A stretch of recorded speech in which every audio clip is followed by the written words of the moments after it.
Happy holidays, everyone! In Tokyo, they're celebrating Harry Potter's 20th anniversary. They put up a few trees, some decorations, some specialty food. So we had to film the entire thing to be able to share it with you guys, and we wanted to take you along for the journey. So first thing first, you go to the Tokyo station. Everything is within walking distance. We did end up having some issues trying to find different locations, but ended up walking 18 kilometers that day. So it ended up being really good for our calves anyways. It is the absolute most beautiful time in Tokyo. So when you walk down the street where most of these exhibits are on, they are just covered in these beautiful lights. But let's get started focusing on what we're here for, and that is Harry Potter. So they have these Harry Potter trees everywhere to kind of mark where certain locations are. The first building we walked into kind of described everything that we could be looking for. So different foods, different beverages, different locations, stuff like that. Because we did come a little bit late to the game, we did end up missing out on most of the activities, but we were able to see the main events, which were the trees and the gallery and stuff like that. The first thing we did afterwards was we went straight to the store. Jackie was worried it was going to close, so we just wanted to make sure we got in there when we could, and the trees were up and lit until about 10 o'clock that night. She ended up getting a Gryffindor bag, and I got some Gryffindor things for one of my friends at work. They had a really awesome supply, and everything in there was actually really great quality, and the price was not too bad. It reminded me a little bit about the Warner Brothers backstage tour that they have in London. Right next to the store was the first tree that we had gone to see. So this tree is super awesome. Everything on it, it's like little whirling fans that project images onto it. And since you can see, my camera's having a really hard time with it. But they tell you exactly how to set your camera up so that you can get the best footage.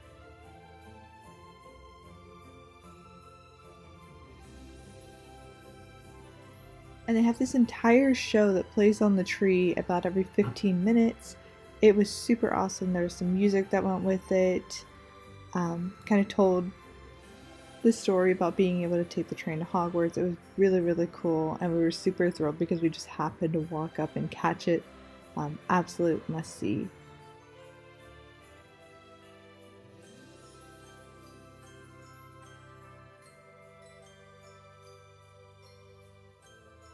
And to clarify, I should point out that I do have this at like 8 times speed, so.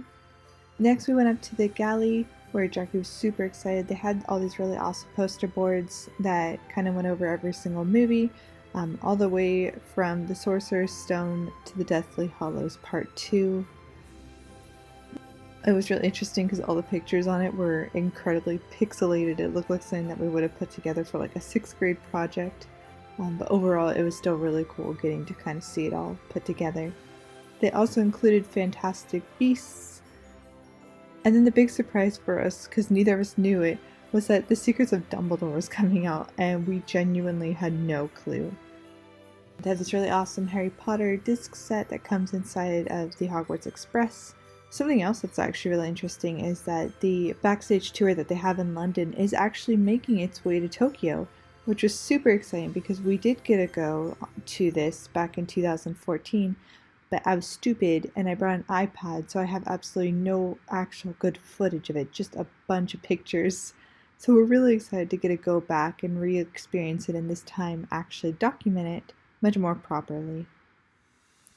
And outside of that, they just had some various things like the pop-up book, the magical creatures thing. They had this really interesting, what looks to be like a mobile game. We weren't 100% sure who these people were. The only thing that we did know was that if Draco had actually been a girl, like this one character over here looks like, then Draco and Harry totally would have ended up hooking up. So if you happen to know what the game is, please let us know. They also have this announcement that Harry Potter and the Cursed Child is coming to Japan. We have never been able to catch it before, so we were kind of thinking about it, but at the same time it is going to be in Japanese, so it's going to be really difficult for us to follow along. Moving along, we did go outside to try to get one of the beverages that they had, which was a marmalade English breakfast tea. The store was really cute. It had some of the merchandise from the store inside. They had some Harry Potter clips playing. lots of decorations, and absolutely loved everything about it. This is an English breakfast, tea with orange marmalade. Sounds right up your alley, actually. Paddington over here.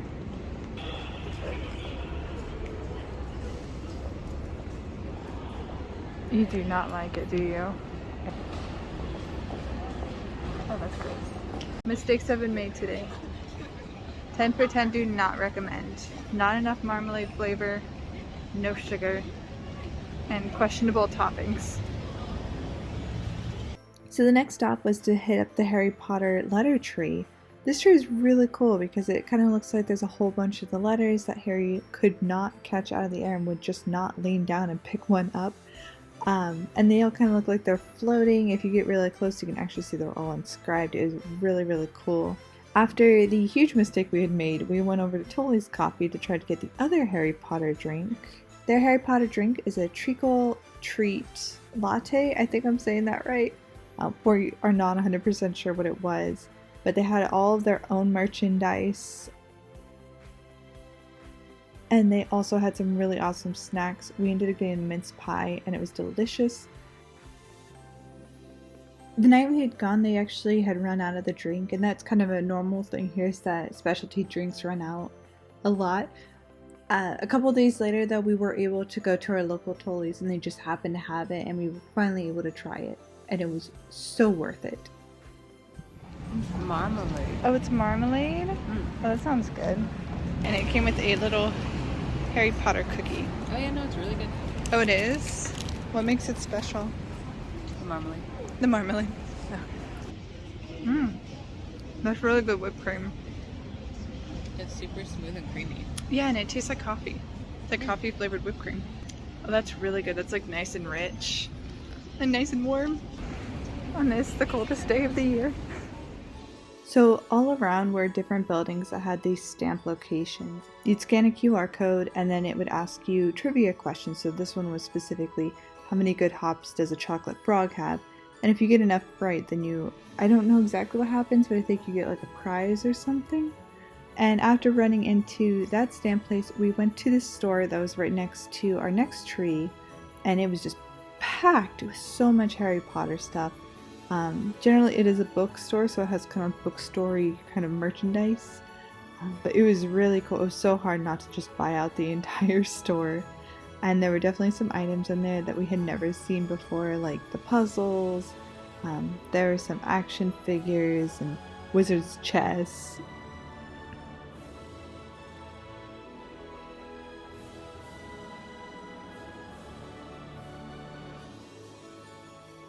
We absolutely loved the decorations that they had in there. It was just so amazing to see the house banners being hung up, the Black family tree on the wall, all the new Scamander and undesirable #1 Harry Potter posters and things like that. It really was hard not to just literally just put everything in a cart and walk out with it. But the thing that was absolutely the coolest to me was this pop-up book that Jackie found. And I don't know why we didn't buy it, because I thought this would be super fun to read to a kid one day. But we unfortunately left it behind, and now I will forever regret that decision. So this is the Fantastic Beasts tree. It's right next to the bookstore that we had just talked about. It was so pretty. I absolutely love the color scheme, which I know is just white, gold, and sparkle, but it's perfect in every way. And there's a book that you can sit on, and it kind of gives you that really awesome view for all of your Instagram worthy photos. And finally went to the last tree, which was right behind the train station. This tree was massive. Like, it was so crazy how big it was. This was us being really far away from it, and we could not fit it into the camera lens. But yeah, it was really pretty and absolutely worth all 18 kilometers to be able to see everything. So overall, that was our Harry Potter 20th anniversary experience.